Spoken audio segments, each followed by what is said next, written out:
The killer whale in Three of a Kind. In oceans all over the world, orcas are swimming.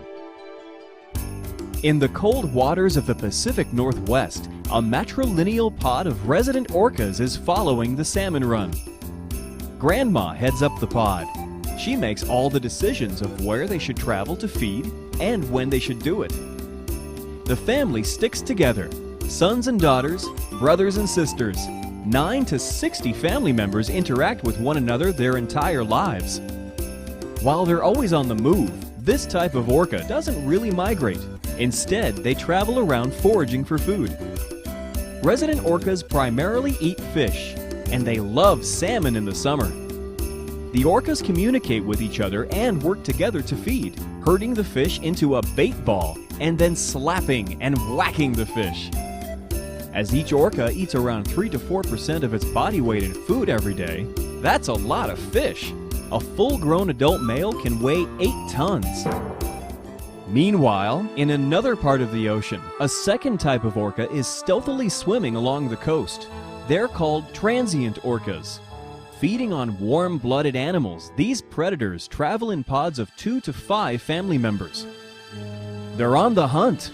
No clicks or calls are made as they swim. Other marine mammals can hear those. So the orca's strategy is to sneak up on their prey, surround them, and attack. Transient orcas are known to eat 22 different types of prey. Everything from seals, sea lions, dolphins, even other whale species, seabirds, and moose.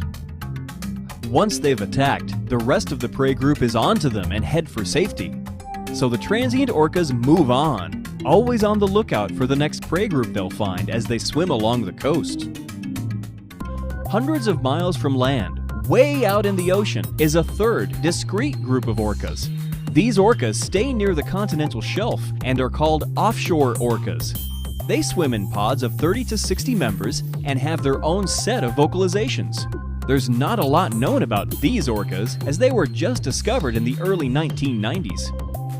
Offshore, transient, and resident orcas are distinct groups. They don't interact and they don't breed together. Along with other cetaceans, orcas have a lot of different behaviors. There's breaching, where they lift themselves out of the water and fall back in. Fluke slapping or lobtailing, slapping the tail flukes on the water. Porpoising, jumping in and out of the water. Spy hopping, coming out of the water vertically and looking around. And fluke waving, where only the flukes are out of the water and moving back and forth.